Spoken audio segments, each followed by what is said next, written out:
আসসালামু আলাইকুম, আন্নিয়ংহাসিওরাবুন। কেমন আছেন সবাই? গত ভিডিওতে আমরা কোরিয়ান ভাষার বাচ্চিমের নিয়ম, বাচ্চিমের বেসিক নিয়ে আলোচনা করেছি।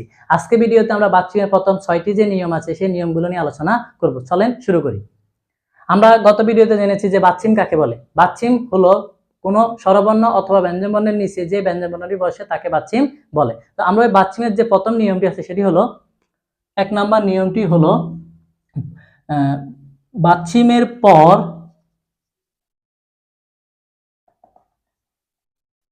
স্বরবর্ণ আসলে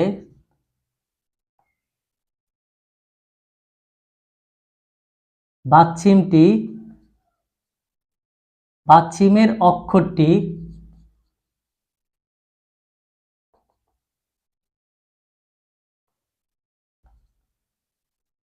উপরে উঠে যাবে। তাহলে আমরা কি পড়লাম? প্রথম নিয়মটা কি ছিল?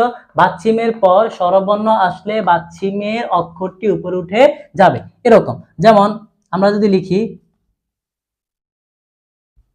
এই অটা কি? অটা হলো কি? স্বরবর্ণ। অটা কি? আমরা জানি ইয়ং উপরে বসলে ইয়ং এর কোনো উচ্চারণ হয় না। তাহলে অর কারণে এখন আমরা যখন উচ্চারণ করব, উচ্চারণ করার সময় কি করব? গিয়ুকটাকে উপরে উঠিয়ে দেব। কেন দেব?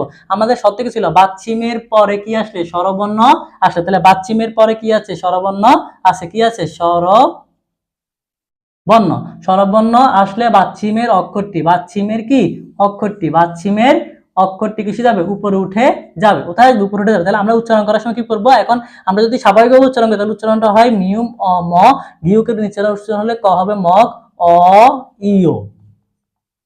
উচ্চারণটা এভাবে হওয়ার কথা, কিন্তু এই উচ্চারণটা হবে না। যেহেতু গিয়ুকটা উপরে উঠে যাবে সেজন্য গিয়ুকটা উপরে উঠে গিয়ে উচ্চারণটা হবে কিসের মতো? গয়ের মতো, ম গ ইও।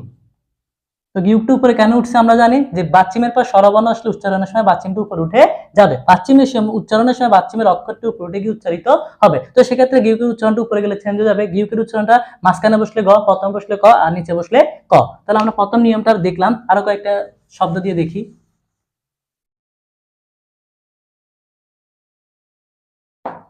যেমন আমি লিখলাম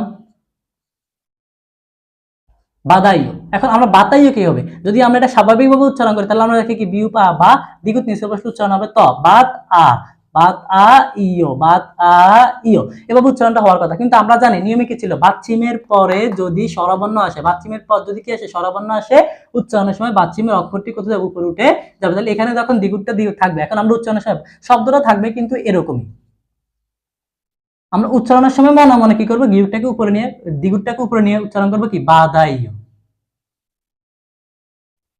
তাহলে এটা উচ্চারণ ভুল। আমরা তাহলে আরেকটা শব্দ দিয়ে দেখি।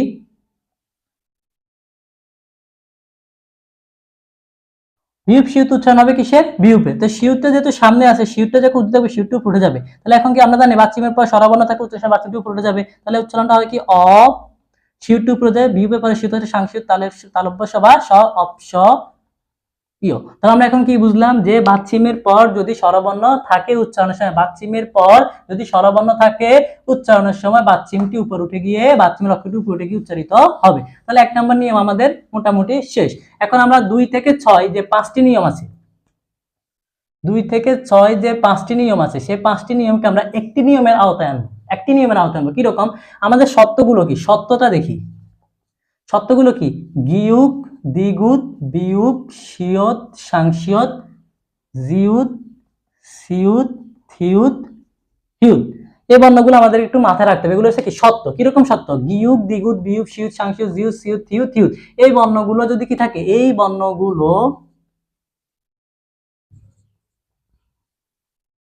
যদি বাচ্চিম থাকে, যদি বাচ্চিম থাকে তাহলে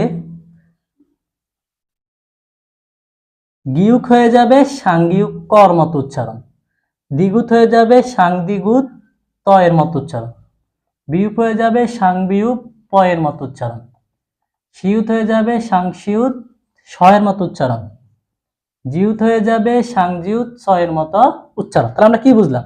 যদি গিয়ুক, দ্বিগুত, বিয়ুপ, শিউত, সাংশিউত, জিউত, সিউত, থিউত, হিউত এগুলো হচ্ছে 2 থেকে 6 এর বাচ্চিমের নিয়মের মধ্যে। গিয়ুক, দ্বিগুত, বিয়ুপ, শিউত, সাংশিউত, জিউত, সিউত, থিউত, হিউত যদি এই বর্ণগুলো যদি বাচ্চিমে থাকে তাহলে গিয়ুক, সাংগিয়ুক ক মানে এই বর্ণগুলোর পরে এই বর্ণগুলো যদি কি একা থাকে? বাচ্চিমে থাকে।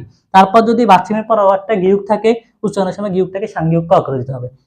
দ্বিগুণ থাকে তাহলে উচ্চারণের সময় সাংদ্বিগুণ প করে দিতে হবে, বিয়োগ থাকলে সাংবিয়োগ প করে দিতে হবে, সিউত থাকলে সাংসিউত স করে দিতে হবে, জিউত থাকলে সাংজিউত চ করে দিতে হবে। তাহলে আমি একটি একটি করে উদাহরণ দিয়ে দেখাচ্ছি।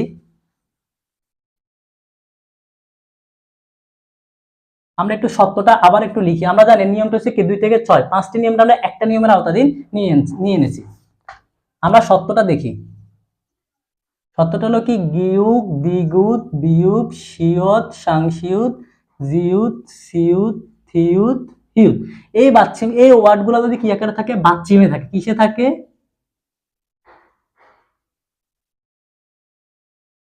বাচ্চিমে থাকে। তাহলে গিউক হয়ে যাবে কি সাংগিউক ক, দ্বিগুত হয়ে যাবে কি সাংদ্বিগুত ত, বিয়োগ হয়ে যাবে কি সাংবিয়োগ প, সিউত হয়ে যাবে কি সাংসিয়ত স, জিউত হয়ে যাবে কি সাংজিউত স।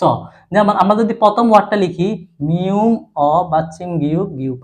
এখন এটার উচ্চারণটা হওয়ার কথা কি মক, মিউম অ ম বাচ্চিম গিউক নিচে আসলে ক মক, আর গিউক ও গো মক গো। কিন্তু এটা হবে না কেন? আমরা জানি সত্যের মধ্যে কি ছিল গিউক, গিউকের পরে গিউক আসলে গিউকটা কি হবে সাংগিউক কর মতো, তাহলে গো না হয়ে উচ্চারণটা হবে কি কো। কো কেন উচ্চারণ হয়েছে? আমরা জানি গিউকের পরে গিউক আসলে সাংগিউক কর মতো উচ্চারিত হবে, তাহলে উচ্চারণটা হবে কি মক কো। তারপর আমি যদি লিখি ঈদ দা, উচ্চারণটা হওয়ার কথা কি ঈদ দা, সাংসিয়ত নিচে বসলে ত আর দ্বিগুতা দা, কিন্তু আমরা জানি সাংসিয়ত সত্যের মধ্যে আছে, সাংসিয়তের পর যদি দ্বিগুত থাকে তাহলে দ্বিগুতটা কি হবে সাংদ্বিগুত তর মতো উচ্চারিত হবে। তাহলে এখন আমাদের দা না হয়ে হবে কি ঈদতা, ঈদতা। তারপর একটা দেখি মক বো, মক বো, উচ্চারণটা হওয়ার কথা কি মিউম অ বাচ্চিম গিউক মক বিউপ ও বো মক বো, কিন্তু আমরা জানি গিউকের পরে বিউপ আসলে সাংবিউপ পর মতো উচ্চারিত হবে, তাহলে উচ্চারণটা হবে কি মক পো, মক পো। তাহলে আমরা তিনটা শব্দ দিয়ে দেখলাম কি গিউকের পরে গিউক একটা সাংগিক কর মতো উচ্চারণ, সাংস্কৃতিক পর দ্বিগুত আসলে সাংদ্বিগুত কর মতো উচ্চারণ, গিউকের পরে বিউপ একটা সাংবিক কর মতো উচ্চারণ। মূল কথা হলো এই বর্ণগুলো যদি আপনার বাচ্চিমে থাকে, তারপরে যদি গিউক দ্বিগুত বিউপ সিউত জিউত আসে, এগুলোকে আমরা সাং করে দেব, যুগল করে দেব, মানে যুক্ত ব্যঞ্জন বর্ণ মতো উচ্চারিত করব। আরো কয়েকটা উদাহরণ দিয়ে দেখি।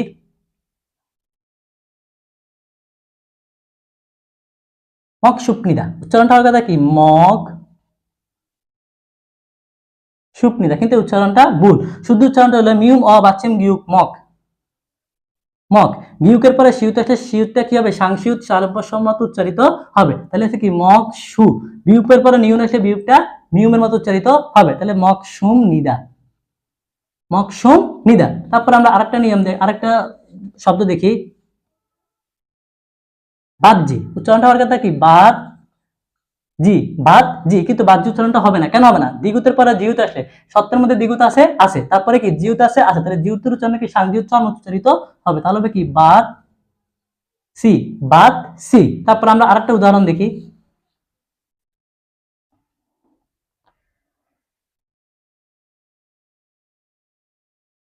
হ্যাত গো, উচ্চারণটা হওয়ার কথা কি হ্যাত গো। এখন হ্যাত গো কেন হবে না? সাংসিউতের পরে গিউক আসলে গিউক কি গ হবে, গিউকটা কি হয়ে যাবে সাংগিউক কর মতো উচ্চারিত, তাহলে হ্যাত গো না হয়ে উচ্চারণটা হবে কি হ্যাত কো, হ্যাঁ কো। তাহলে ভিডিওটা আমরা বড় করছি না, বড় করলে আরো দেখা যায় যে দেখতে বা একটু সমস্যার সৃষ্টি হয়। তাহলে আমরা একটু সহজে দেখতে পারি যে গিউক দ্বিগুত বিয়োগ সিউত সাংসিউত জিউত সিউত থিউত থিউত, এই বর্ণগুলো যদি বাচ্চিমে থাকে তারপর যদি গিউকটা আসে সাংগিক কর মতো উচ্চারিত হবে, তারপরে আপনার যদি দ্বিগুত আসে তাহলে সাংদ্বিগুত তর মতো উচ্চারিত হবে, বিয়োগ আসলে সাংবিয়োগ পর মতো উচ্চারিত হবে, সিউত আসলে সাংসিউত ছয়ের মতো উচ্চারিত হবে, জিউত আসলে সাংজিউত ছর মতো উচ্চারিত হবে। মূল কথা হলো আমাদের যে প্রথম যে সত্য দেওয়া আছে এইগুলো হলো কি সত্য, এই কয়টা বর্ণ হলো কি সত্য, এগুলো যদি বাচ্চিম আকারে থাকে তারপর যদি গিউক আসে গিউকটা সাংগিক ক করে দেব, দ্বিগুত আসে দ্বিগুত উচ্চারণটা সাংদ্বিগুত ত, বিয়োগ আসে বিয়োগ উচ্চারণ সাংবিয়োগ প, সিউত আসে সাংসিউত তালব্য স, জিউত আসে সাংজিউত চ উচ্চারিত হবে। তাহলে মোটামুটি আজকে আমাদের বাচ্চিমের নিয়ম 1 থেকে 6 পর্যন্ত বোঝানো সম্পূর্ণ হয়েছে। ইনশাআল্লাহ পরবর্তী ভিডিওতে আমরা পরবর্তী যে নিয়মগুলো আছে 7 থেকে 12 ওগুলো নিয়ে আলোচনা করব। আজকে ভিডিও পর্যন্ত। আসসালামু আলাইকুম।